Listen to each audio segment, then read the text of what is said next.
Hello, in this video I am going to explain material science which comes under module 5 of VT syllabus. Here I am going to discuss about different polarization mechanisms, internal fields in a dielectric, Clausius-Mosatti relation, and solid, liquid and gaseous dielectrics, and finally applications of dielectrics in transformers.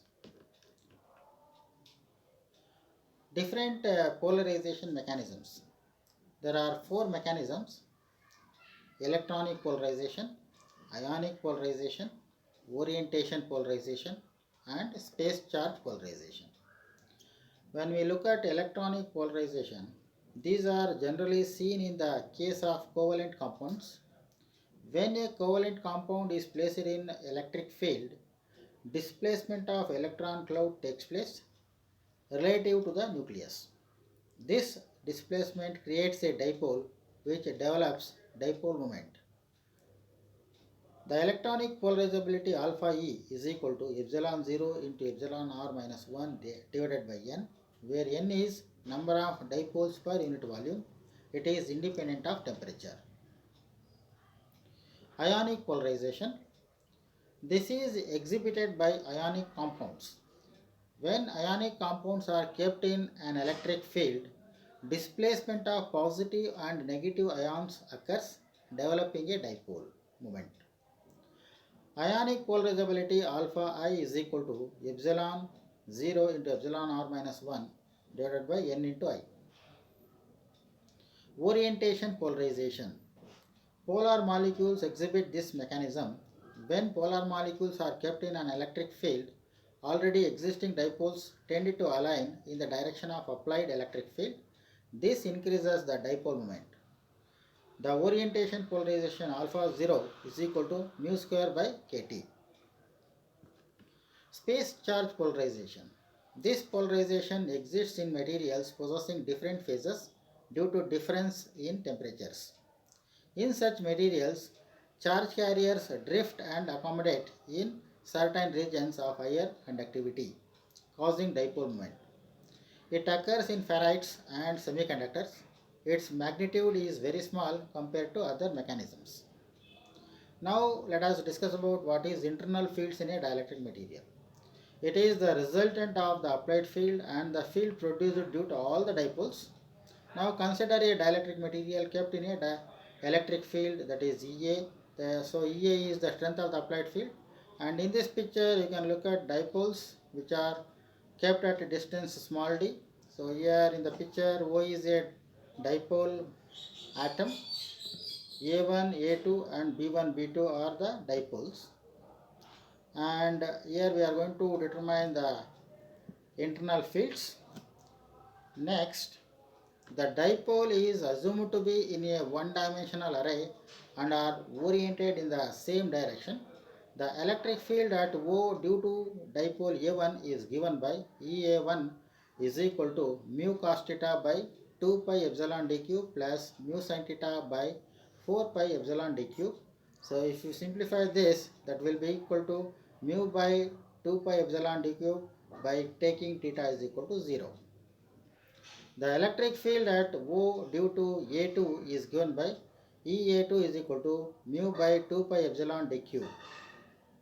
Similarly, the electric field at O due to A1 and A2 is EA1 A2 is equal to mu by pi epsilon d cube, that is considered as E1, and the electric field at O due to B1 and B2 is equal to mu by pi epsilon into 2d whole cube, that is taken as E2.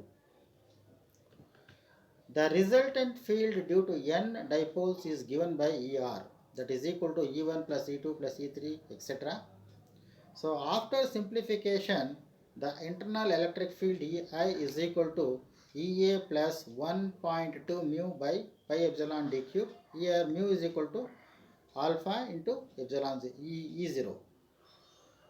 In three-dimensional case, the value could be replaced by n, the number of atoms per unit volume.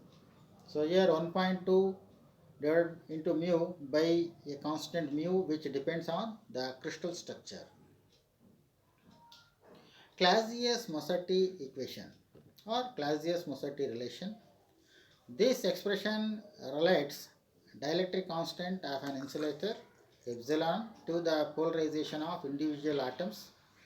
So the expression is epsilon r minus 1 divided by epsilon r plus 2 is equal to n alpha by 3 epsilon 0. This is the Clausius-Mossetti relation.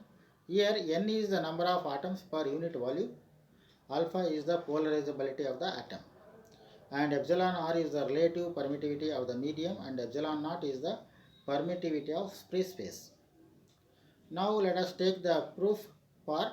If there are n atoms per unit volume, the electric dipole moment per unit volume is given by P is equal to n alpha E. By the definition of polarization P, it can be shown that P is equal to epsilon 0 into E into epsilon r minus 1. So finally epsilon r is equal to 1 plus n alpha into Ei by epsilon naught into E, that is considered as equation number 1. Next, we have to arrive at different equations here, and finally the value of Clausius-Mossetti relation, that is epsilon r minus 1 divided by epsilon r plus 2 is equal to n alpha by 3 epsilon 0 will be derived. Now let us look at different types of dielectrics. So in case of solid dielectrics, we come across molding materials, jacketing materials, and then in case of liquid dielectrics, we come across insulating oils, which are used in power and instrument transformers, power cables, circuit breakers, etc.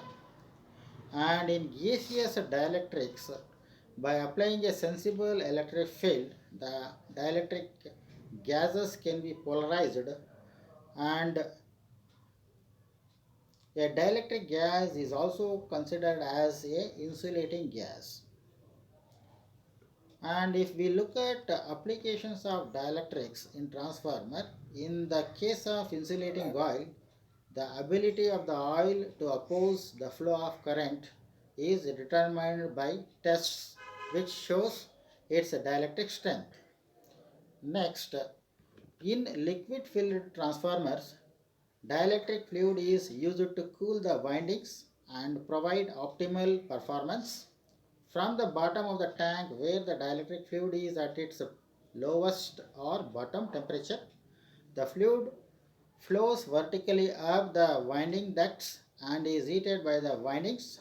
At the top of the tank, where the fluid is at its highest or top oil temperature, it exits the main tank and enters a series of radiators or cooling fins.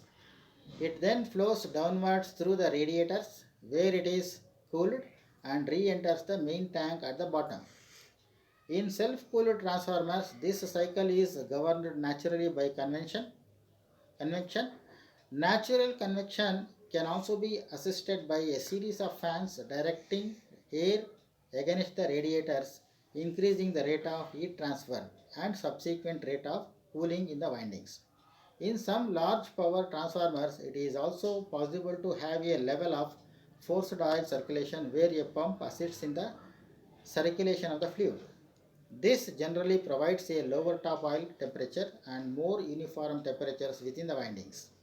Mixture of polychlorinated biphenyls used as a transformer dielectric fluid because of their non-flammable nature and chemical stability.